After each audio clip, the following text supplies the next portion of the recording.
You've been waiting all week for that Saturday show. Tune in, see what happened, let your troubles go. Work real hard, now it's time to take it slow. Kick back and relax with that Saturday show.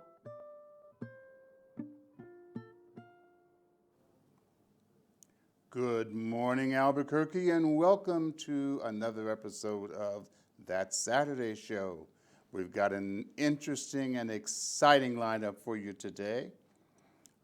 We've got wonderful topics for you on perspectives, and our Pajola Minute is going to be a riveting event. Then we've got a fantastic interview with local author Dr. Irene Blea, and we've got some art that we're going to share with you. But first, we're honored today to have with us as guest host Lara Dale. Lara Dale, actress, historian, activist, all-around good person who's got a lot to share. And so I just want to welcome my friend and your friend too when you get through with her today, Lara Dale. Welcome, Lara. Thank you so much, Jim. It's hard to live up to all of that, but I am an activist. I actually fought very hard to make sure that these channels stayed in the hands of the city. So this is my first time actually here after us having won the battle for it. So I'm absolutely staggeringly happy to be in this chair right now. I just wanted to speak to ultimately what went on to ensure that we're sitting here today speaking to you and that these channels belong to the people, for the people, by the people. It's really critical to understand. New Mexico won the battle that California couldn't. They've lost a lot of their public access stations. We held on to ours, and we are sitting here today because of it. So please, please, please, if you can, tune in at our next show next Saturday. I will take you through some of the really interesting backstory on why we are sitting here at this moment. And I am delighted to be with these wonderful activists.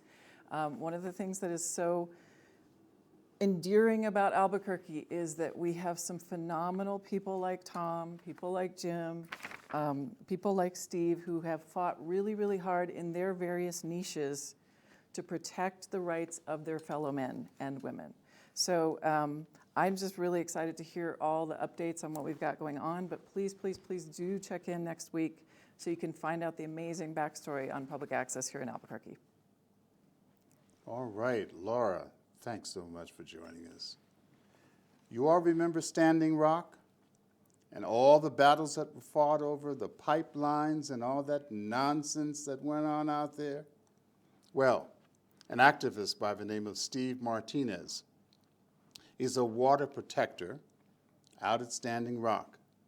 And he's been held in contempt of court in a federal court because he's refused to testify and cooperate with the grand jury in an investigation that's going on out there.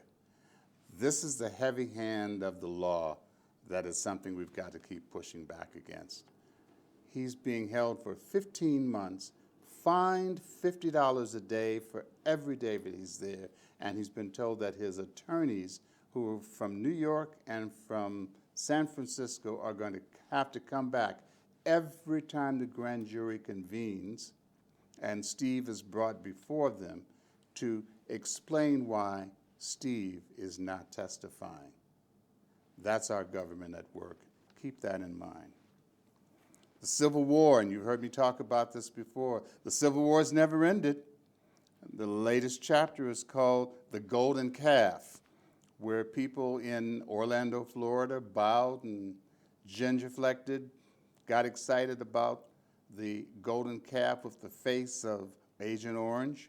You all saw that in the news, I'm sure. Well, stay tuned because they're all planning to come back to Washington, D.C. tomorrow to try to force this phony inauguration on the people of this country. And Congress has decided to shut down for the day out of fear for these people. Let's bring the National Guard in. That's what we need. That's what should have been there on January 6th. So let's go on. Let's close the Texas border, close our border with Texas. Texas, you know, and coronavirus they've decided to lift 100% of their restrictions. And in doing so, everybody is going to go back to the crazy. That means that the pandemic is going to spread like wildfire. Texas is just below us. I wish there was a way the state of New Mexico could close its borders and not let anybody from Texas in until things get better. But so be it. We've got a great panel today, and I'm going to turn this over at this point to our guest host, who will take it from there. Lara? I know that there is an extraordinary amount of unbelievably turbulent topics right now. We're going to hone on some specific things having to do, of course, with APD. Tom Dent is going to speak to that. Steve has some particular takes on it with specific topics, so we'll get to that. I know that police reform is a huge, huge, huge issue for New Mexico right now, and I would love very, very much for Tom to please fill the public in on this, because we need to stay up to date on everything that's happening. Hi, I'm Tom Dent. I'm the director of that Saturday show. Been on the board of the Peace Center for close to 4 years, and I'm the former vice chair of the Southeast Area Community Policing Council. You know that the DOJ has brought the consent decree in here. It's been here for over 4 years, and according to the independent monitor, over the 4 years and through the mayor's new incentives and programs, people have come to the conclusion that almost nothing has been done as far as direct police reform here in Albuquerque. The last thing that's been done with the impetus of the independent monitor and the mayor and other parties is that Judge Browning, the federal judge that oversees the consent decree, has approved having a special team coming in from Washington. They're called the Internal Force Investigation Team. And they're actually going to have the power to do one thing that two different entities really don't have, and that is to break the firewall of internal investigations and really pinpoint use of force and murder by police as quickly as possible. The Citizen Police Oversight Agency has a backlog of excessive force cases. They've lost investigators, and they've had a very hard time hitting this firewall. And the independent monitor, even though they have a team of 11 people that come in from all over the country, they collect data, they make recommendations to police training, but they can't break that firewall. Hopefully this team that was approved by Federal Judge Browning on February the 26th will come in here. We don't know exactly when they're coming in. We don't know how much it's going to cost, but they're going to be here, and really hopefully they'll make serious improvements with the Albuquerque Police Department. And another thing that's kind of up in the air for a month or so, Tim Keller has been saying that he's been doing a search for a new police chief. I believe they had about 40 candidates. They've narrowed it down to about 3 people. One is the acting police chief, Chief Harold Medina. Another candidate is Clinton Nichols, who's the chief of police from, I believe, Compton, Colorado. And the other candidate is Joseph Sullivan, who's the retired deputy police from the Philadelphia Police Department. I personally know, I have some feelings about Mr. Medina. I don't know about Mr. Sullivan. If I had my druthers, I'd be looking at Mr. Sullivan from Philadelphia. And now we're going to talk about some. There's 5 to 4 very important police reform bills in the New Mexico state legislature that's going on right now, and we have less than 20 days to get these bills passed. And I'm going to turn this over to my friend Steve Cabiedes to talk about a couple of these bills. Thanks, Tom. Yeah, 2 of 4 that we're going to discuss today that I'll cover. First one's Senate Bill 227. And Senate Bill 227 that was sponsored by Senator Linda Lopez has some very specific language that basically details what is deadly force and defines what is appropriate deadly force so that you can know what's not appropriate deadly force. and actually puts an entire section in the code that discusses about things like no chokeholds, no knock warrants and invasions into houses, and actually there's a whole list of things that are basically very specifically outlined as to how it can be done or not done at all. And if you comply with that and there may be deadly force, you're fine. But if you do not, then you don't have, it cannot be considered appropriate deadly force. And I think this is attacking very specifically some of the defenses that the police and police departments use in terms of their defense about why they had to use deadly force in a certain situation. And in fact, it also gets rid of specific language that's in the code now that says if a police officer believes that they are in fear for their lives or in danger, that it's okay. It gets rid of that language and instead puts a more specific wording about what is a deadly situation or not.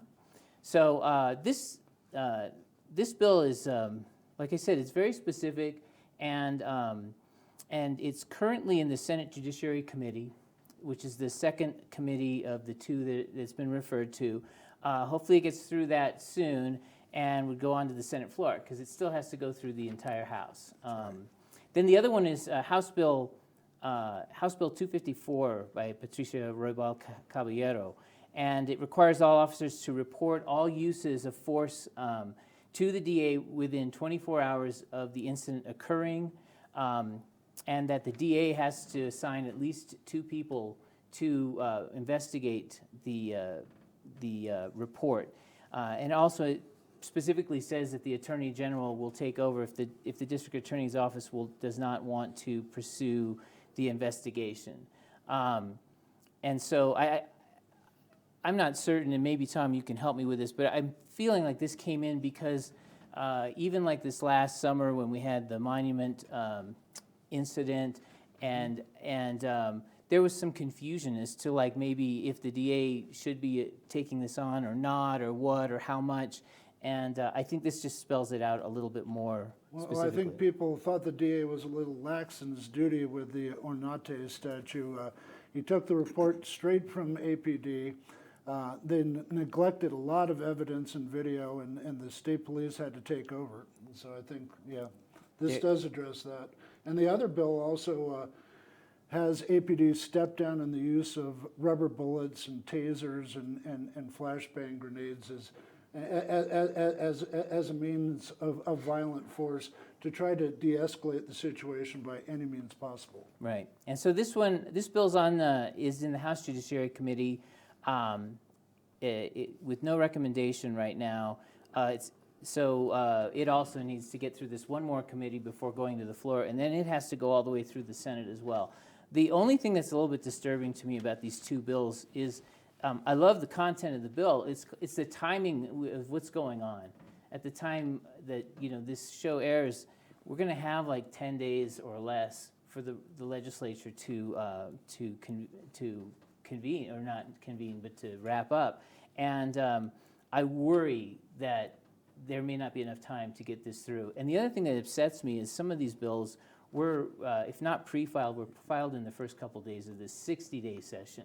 So why they've been languishing this long is a really good question for the leadership. And there's a lot of bills. Probably, if you put both the Senate and the House together, there's probably about 600 bills that were introduced originally. So like Steve is saying, these bills need to be moved along. So please, call the members of the Judiciary Committee, call the sponsors, email, do whatever you can to move these bills on as quickly as possible. And we have a list of everybody that you can call on our desk at the Albuquerque Center for Peace and Justice. So if you want to give us a call there, and we'll put the number up again later, give us a call and we'll tell you who and how you can contact them and tell them to push these through. Jim, can I ask a quick question? Sure. Just for my purposes. Are they addressing how the training is happening? Because that was initially the big problem, is where they were sending people to be trained, and they were trained in combat-style techniques and things like that. So I'm just curious, Right. have they A fixed lot of that? the language of the bill goes straight into the academy and straight into training. Okay, That's good to know. that's really That is good to know, yeah, yeah. So there's a joint effort put forth by Representative Roybal Caballero and who else? And Senator Cedillo Lopez. And that is to make certain that we can move forward with holding public hearings on excessive use of force. One of the problems, and I noticed this just last year, was that there was a backlog of excessive use of force reports, and no one was following up with anything. This bill will make it possible for people to actually demand and hold public hearings to air those complaints about excessive use of force. So I'm really excited about that. But the one that's really got me fired up is one that I talk about all the time on this show, and that is the elimination of the qualified immunity, where police can hide behind being police when they engage in excessive use of force, or worse, when they murder somebody, and they can say that they were in fear of their lives. Qualified immunity means that the individuals who have been harmed or their relatives, anybody can bring these police officers up on charges and hold them accountable. And I'm really excited, and I'm grateful to Georgine Lewis and Representative Caballero and Brian Egoff and Cervantes for pushing this, and we've got to make certain that it gets through. And again, a lot of it has to do with timing, so let's do everything we possibly can to make certain that our representatives do their job. I was going to tell you that real quick, that bill has passed through the House. Oh, It's passed the House. It passed the House a couple days ago. It has 2 referrals in the Senate. Good. But, so it's more along than many of the other police Yeah. reform bills. And of course, the speaker's name's on this, which helps with that. That's right. So if any of these bills have a shot right now, the best It's one the Civil Rights Bill. is the Civil Rights Bill, which sort of different than the other bills that are more tactical and very specific about police actions or whatever. Right. It's more strategic about creating a different climate under which police operate. So, Yes. but that one has got the most hope at this point. Keep your eyes on marijuana legalization, too. That bill is out there. I don't know where that one is right now. Have you heard, Steve? Are we talking about the taxation bills? HB 12, yeah, that's a taxation bill. Oh, Well, actually, the most exciting bill right now is HB 4. That's the Cannabis Regulation Act. There are actually 2 bills that were introduced in the House, and this one has the most teeth and the most support. It has 3 sponsors. It has Javier Martinez, Andrea Romero, and Deborah Armstrong. And as opposed to the Regulation Act that went in last year's was worded really crazily, and it basically made you a felon if you raised 3 of your own marijuana plants. There's a whole bunch of people up in the legislature that had arguments with Javier, but he seems to have gotten it together. But it's very important that everybody pays attention to this bill and reads the bill. There's 183 pages to this bill, but it does allow for this possession of at least 6 plants. It's much better written than the other one. And if there actually is a chance to legalize marijuana in New Mexico, this bill is the one. And it's already made it from the House to the Senate. And then the Senate, it's gotten some financial attention. Right. Senate Bill 13, Daniel Ivey Soto has said that marijuana sales could be then taxed at a rate of 23%, and Senators Pirtle and Cliff. No, well, it's Senator Cliff Pirtle. Senator Cliff Pirtle at 15%. That's Senate Bill 288. So we'll keep an eye on those and see how those move through. Well, what these bills do, it depends on how you're taking the tax and how you allocate it. Exactly. In Ivy Soto's, He wants to give the 23% across many different government agencies. Cliff Pirtle's bill, even though it's just 15%, gives a lion's share of that to local law enforcement agencies. Which is, yeah, well, yeah. And it also regulates medical marijuana as well. And Don't Tom, they have can enough money already? I just want to speak to something because you would probably give me a good answer. When I lived in California, I remember that one of the issues that came up about legalization was that there seemed to be a concerted effort to put potential youth voters behind bars so that they would have a felony record so that they couldn't vote. So there was a feeling that it was a very clear discrimination against youth vote. Right. Is that being addressed with these? Right. In the nature of that Cannabis Regulation Act, like I said, a lot of people went up to the legislature last year. It was weird because Mr. Martinez was kind of talking out both sides of his mouth at the same time. But a lot of people found those stipulations and really lobbied against it, and the language is much better now. Like I said, there was a number of stipulations in that bill, along with the 3 plants that basically set up young people for the revolving door for the private prisons, and this bill wouldn't have had this much support and wouldn't be moving this strong unless that language was written out. Good to hear. Right, I'm not hearing the same chatter that I did last year about some of those issues. Right. Everybody was excited about it last year, and then when they read the fine print, they're like terrified, and many arguments broke out. So people have been working on this very hard all year long. Yeah.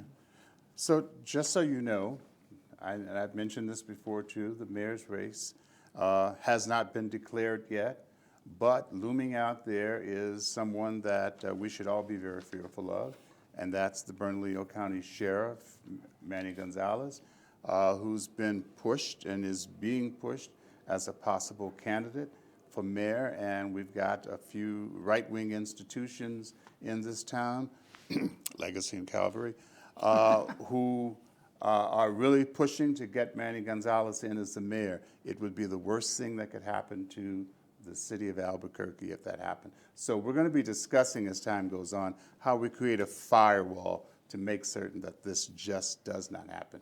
Now, this does not mean an endorsement for Tim Keller by any means, but we know that Manny Gonzalez would be the worst thing that could happen to the city of Albuquerque. So stay tuned. The election is November 2nd, so it's going to be a long slog with campaign financing and everything else that happens. People will be knocking on your doors. The yard signs will pop up everywhere, but stay alert, and whatever we do, we've got to make certain that Gonzalez does not get elected. All right? And there's some city council races.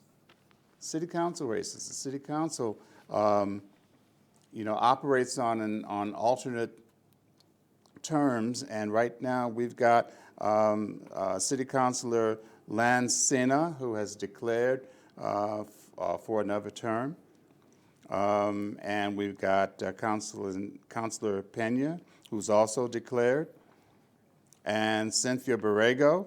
We're waiting to hear from her. Diane Gibson has not declared yet, and is trying to decide whether she's actually going to run again. And as you probably have read, Dan Harris is not running for another term. It's time for retirement. So that's our legislative look at the state level and at the local level. And with 1 minute left to go in this particular segment, Lara, have you got anything you want to There's something share? I wanted to bring up that this triggered. So when I was in California, one of the things that activists were always told is politicians see you as a percentile. You're a percentage of some idea or legislation that you want passed. And so going online and signing a petition is considered a certain percentage of the population must be interested in this topic. Writing a letter means that you're even more interested, so they actually add more percentage to what that means in terms of your, in terms of the impact of the politicians. And the most important thing you can do is call them directly. And this was something understood in California, and it was taught to us as activists, is That's considered a much larger percentage of interest in this topic, and the politicians pay it a lot more attention. So please get on the phone and get your voice heard as much as possible. This is how we get taken seriously. And now it's time for our Pajola Minute. And now it's time for a Pajola Minute. Good morning or good afternoon. This is Jim McKenzie.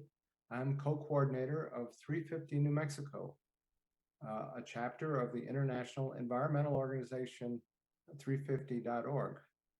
350 New Mexico began in the fall of 2012 at the Peace Center. Our more than 7,500 members are building an inclusive movement in New Mexico to prevent the worst effects of climate change and climate injustice. Ordinary New Mexicans are standing up to the fossil fuel industry and driving a just transition to renewable energy for all. Our climate-focused campaigns, projects, and actions, led by volunteers in New Mexico, coordinated with sister 350.org groups across the U.S., is doing really important work here. Some of those projects and campaigns include a land witness project, which is a series of video vignettes of New Mexico sharing their stories about the impact of climate change on their lives and livelihoods. You can see, go to Land Witness Project and you can watch the videos there. There's 3 of those videos up and there are more in the can. Another project is the monthly speaker series, which is the 4th month of every Monday, the 4th Monday of every month. And the March topic will be the 2021 New Mexico legislature post-mortem. Another project of ours is climate science education. We have gathered educators from around the state to look at the state of climate education in our K through 12 classrooms.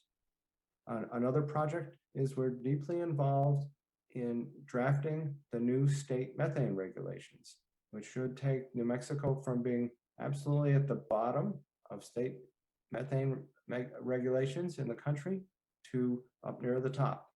Very exciting developments. Another project is our support of UNM LEAF.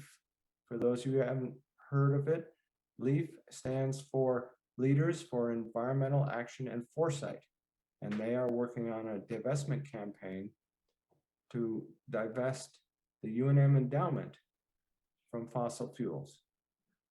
Another project is the Chaco Coalition, and this is where we are working with a broad base of coalition partners working to halt mineral development in the greater Chaco region. And last but not least is our legislative priorities that we're working very strongly on.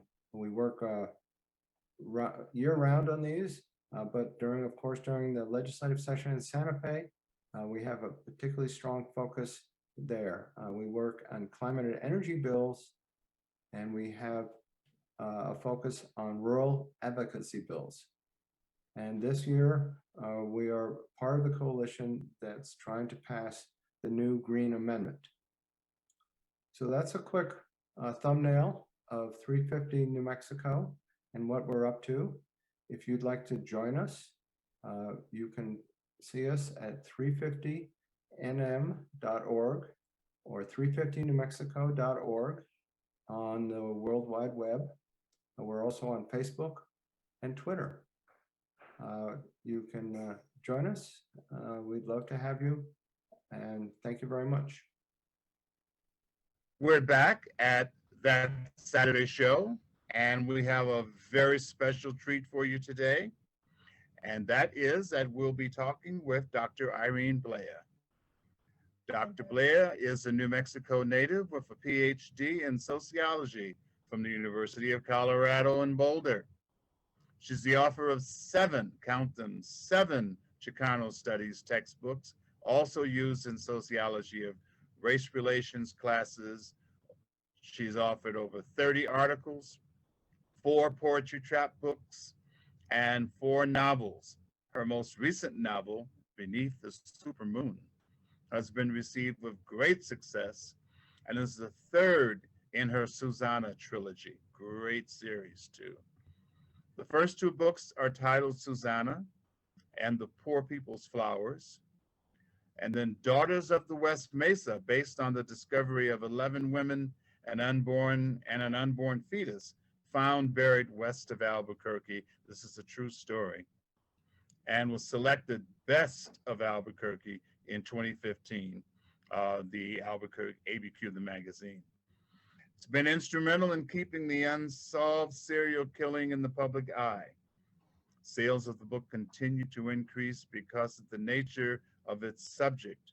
World interest is preventing sexual trafficking and Blea's ability to tell a story, and she can tell a story.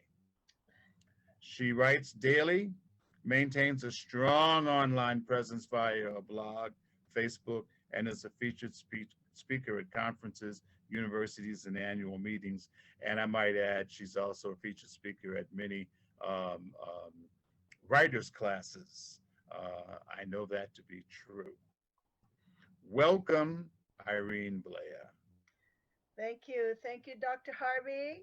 It's nice to see you. I've been missing you. Been missing you as well, but thinking about you all the time. All the time. So welcome to that Saturday show, and I'm just excited for this interview. It's my pleasure. So tell me, this is March, this is Women's History Month, Yes. and I'm especially interested in talking to you and getting your perspectives on some of the things that make women's history. So I noticed that women seem to be your central character. So tell me why. Well, I think it's because of 2 things. One, I was born female and have had a female experience for almost 75 years now, Jim. But I'm part Native American and part Hispanic, and my ancestors and my grandfather was the last one born on the Taos Pueblo. So we tend to be a bit of a matriarchal culture. So the women in my family were very strong women. And I think that's why I write about women, but also because of the injustices against women. And more specifically, I write about Hispanic women and women of color because of the double, sometimes triple whammies that we experience in the mainstream society. You know, I'm glad you mentioned matriarchal cultures because there are so many of them in history and around the world, and they are totally unrepresented and underrepresented. That's right. When it comes to talking about history. So, you know, I'm glad that this is a focal point for you. And I was wondering, you want to talk about that a little bit more? I do. I always thought I was a little bit strange because I never fit well. One, I look like this, right? So a lot of times I was the only woman in the room. Other times I was the only Hispanic in the room. And many times I was the only Hispanic woman in the room. So that led me, I think what brought matriarchal culture home for me, not only physically, but academically, was my my presence at the Fourth World Women's Conference in Beijing, China. And there was an NGO conference adjacent to that conference in another small city, but nearby enough that we could bus in. But that's where all the matriarchal cultures came to the forefront. When I first walked into the arena on opening day of that United Nations session, I looked out into that arena, Jim, and white women were the minority. Wow. Yeah, Yeah. There were what, 4,000, 5,000, I don't know how many thousands of women there. Um, but it was brown. That's And I amazing. thought, whoa, I've been wrong. I am not the minority. I'm part of the majority. And so when I went to the NGO conference, I saw women at the marketplace phenomenally assertive and sometimes aggressive when they didn't like the price that was being quoted back, you know. And I saw the power of women. So since the 1990s, I've been 95 more specifically.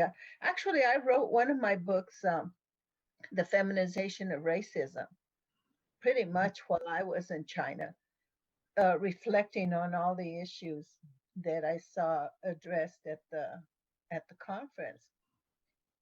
So I think intuitively it was something that drove me. Then politically, intellectually, and then in terms of non-electoral politics, I saw that what women felt was power was germane to where that woman was. Oh, yeah. And there was a lot of talk about the World Bank, and I was excited about that too until I heard we need we need money to buy 15 pigs, and that was from a woman in Africa. Mm, We need money to buy no, not that the pigs were I'm sorry, that was Costa Rica. The women needed money to raise chickens to sell at the market.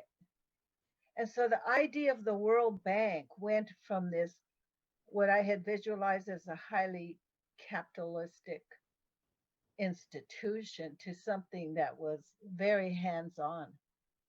So that has stayed with me. It stays with me still. I'm doing a couple of presentations on Women for Women's Month. That's all being done virtually, digitally. And so I'm looking forward to those. that's fantastic. So that sounds like it might have been the beginning of the realization that the World Bank and other moneyed interests need to begin to embrace the concept of micro businesses, you know, Absolutely.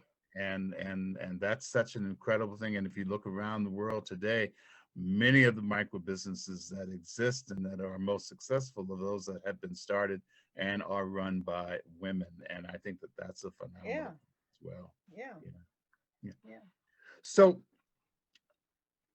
is there a central theme to your writings? I know that you write a lot about women and women's issues, and looking at, you know, the books that you've written and the articles you've written.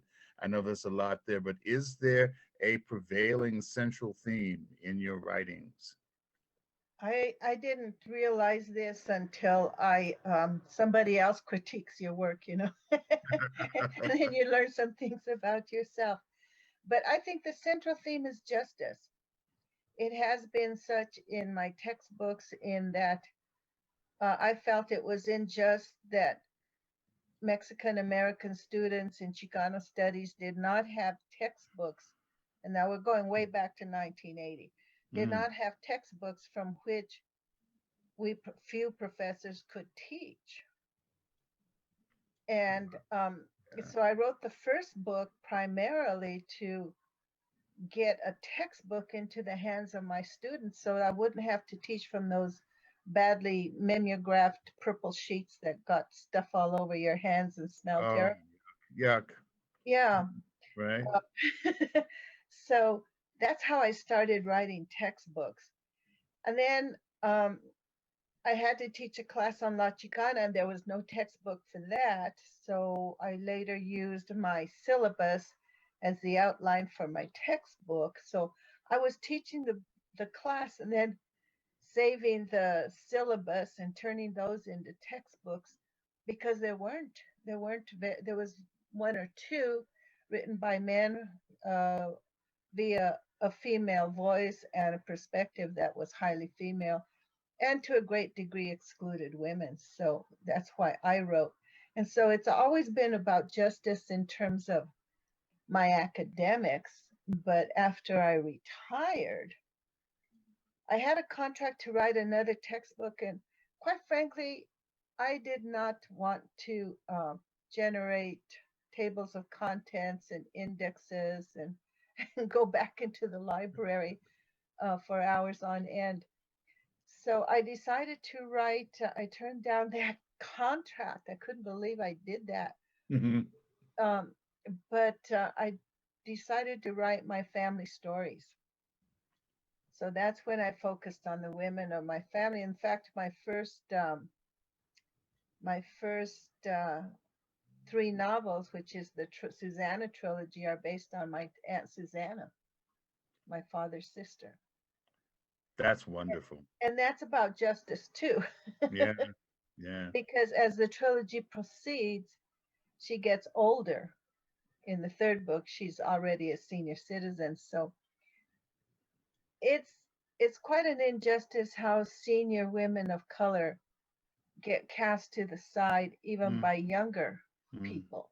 mm-hmm, mm-hmm. So it's still about justice, and it's still about family conflicts because we have wonderful families, and now I've started to look at magical realism because in my culture we do believe in ghosts. We do believe that if you lose something, you pray to Saint Anthony, and Saint Anthony will help you find it. And so that's all magical realism, and we live with that. So I'm kind of looking at that too. Oh, I'm looking forward to that because that's a topic that's near and dear to my heart. Oh, is Yeah. it great? Oh, We'll it have to is. sit down over coffee or We wine. we really do. Yeah, Yeah. yeah, yeah. Well, I have great appreciation for, for your focus because having, someone was raised, in a family of women almost exclusively, Mm, yeah. I've had great appreciation for, the strength and the wisdom and the guidance that came Mm, from those incredible women that faced all kinds of odds in order to make it possible for me to get anywhere. yes. And Oh, so amen. yeah, so I just love that experience. So I know that writers have methods and approaches to how they do things, and so I was wondering if there's something that you could share about how you write and when you like to write, what moves you, and talk about that a little Well, when I was, it's almost counterintuitive. When I was working, I'd wake up early, 4:30, 5 o'clock, and spend 3 hours writing and then go work, right? Well, now that I'm retired, I sleep until 10, bit. grab some coffee, and head to the computer. So I've gone from writing on pencil with pencil and paper, ink and paper, to I bought the one of the first computers at Metropolitan State College when I was there in Denver. It had that black screen with amber letters. Oh my goodness, I remember Yeah, those. Yeah. yeah, and so I wrote my first textbook there, and I thought, oh wow, this is fascinating. I as a child, because English is was not my first language. As a child, I fell in love with letters. I thought it was magic that letters would make sounds and sounds would make words and words would make sentences. And Mm-hmm. I thought it was magical. And I still feel that way. But now I write, well, from 10:30, 11 o'clock until 4 o'clock when I forget to eat because then I start, I get kind of shaky and I've had too much coffee. Um, but sometimes I'll start watching something on TV, I'll get an idea and then turn on the computer again and write until Mm-hmm. 2 o'clock. So it's rather an addiction. I think I've shared with you, I am not a good homemaker. I am not a good cook. I can't play the guitar very well. I can't play the guitar, but I can't sing very well. But I can write. Well, So writing's all something we have in common is we love good food.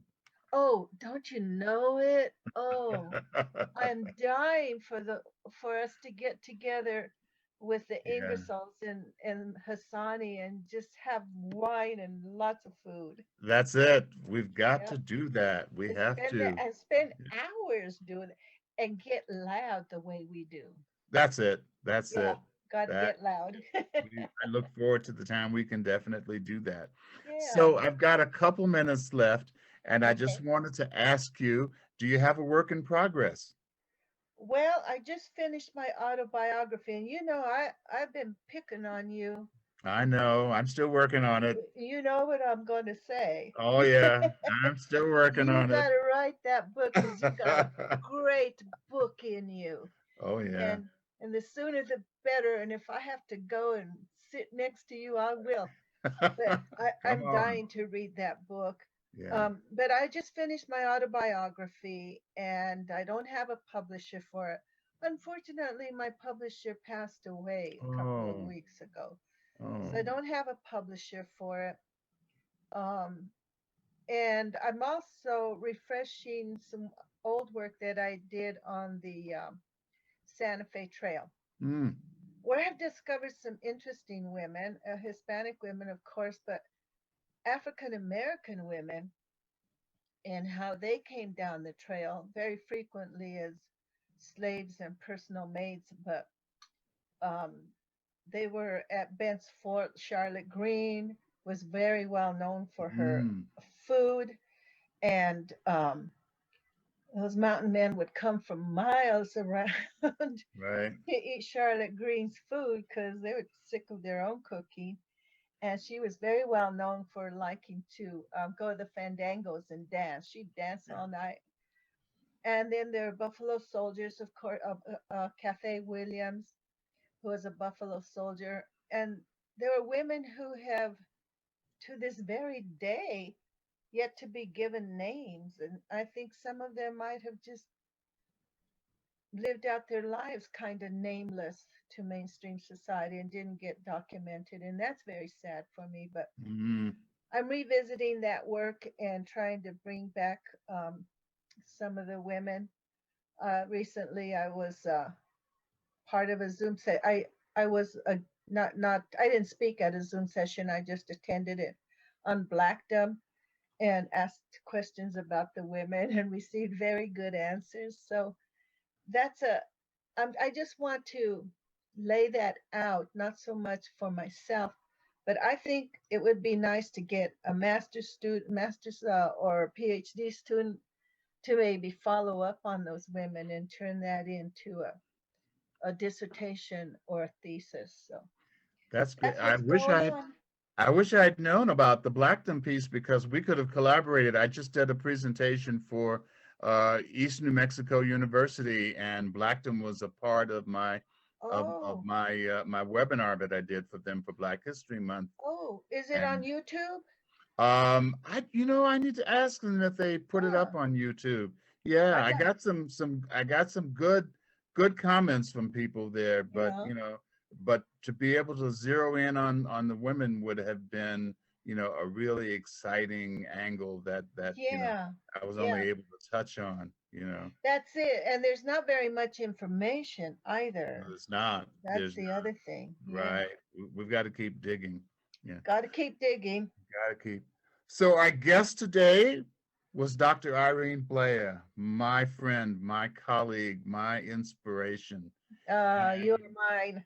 and I thank you so much for taking this time to be on that Saturday show with us. And I look forward to us getting together real soon. I do too. I All do right. too.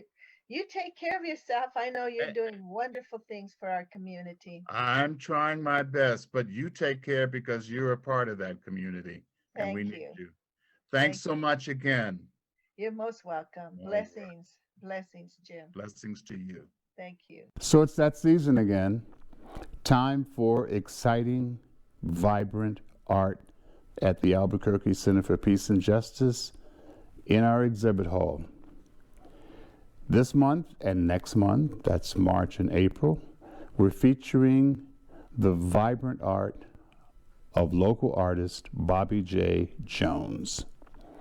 Bobby works with vibrant colors, exciting colors, colors that just reach out and grab you, images that just do exciting things with his abstract work and his imagery.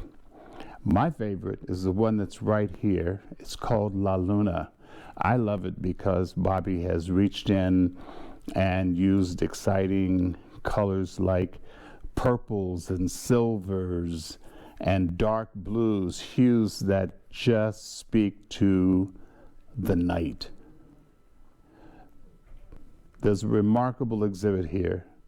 We encourage you to come to the Albuquerque Center for Peace and Justice, 202 Harvard Southeast, and see for yourself the work of Bobby J. Jones. You'll be glad you did. I'm Jim Harvey, your host. Well, I want to take the time. To introduce the band. Again, just in case you forgot, my name is Duke Jermaine, born of Haiti. Now, reside in Albuquerque. Adolphe Pierre-Louis, one of the founders of Racine Kreyol band, also from Haiti. And we came to Albuquerque about the same time, around 1990. And behind him you have Mario de la Huerta, lead guitar, background vocal, and keep us in line. On the strap set, we are blessed with Brother Armando from the other side of the island. Armando on strap set. Welcome, Armando. On bass guitar, humming and yumming, is from California, now reside in Albuquerque, Mike Sweet. Let's hear it for Mike Sweet. And from the old country of Colombia, we have on keys, Pedro Hernandez. But we would not be complete, although the ladies introduce themselves. Shirley Sant and Nadine Desormeaux. We are blessed. We are blessed to have them in our mix, and they keep our soul together. Thank you. We're gonna keep mixing it up for you in the troubadour style that we can hear anywhere in the Caribbean basin, South Central America, Mexico, now Albuquerque. West Side!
You've been listening to the incredible, fantastic, dynamic music brought to you by Racine Kreyol, a local group that's Albuquerque grown, and we hope you enjoyed that music.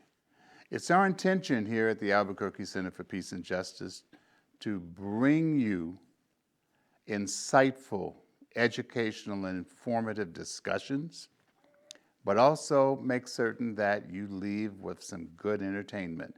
After all, we're starting your Saturday mornings. With that said, we want to thank the team here at Studio 519, and we want to thank our own team, led by our director, Tom Dent, our technical director, Lloyd Thrapp, our sound engineers, Lee Shepard, and many more that are coming on. We've got a growing team here, and we just expect to bring you more insightful information as well as good entertainment each week. On the third week of this month, we're celebrating our youth. Our young people are going to come on, and they're going to bring you an incredible and exciting program. We invite you to tune in. So we thank you. We thank you again for tuning in each week. And above all, tell a friend about that Saturday show. You'll be glad you did. We really appreciate you.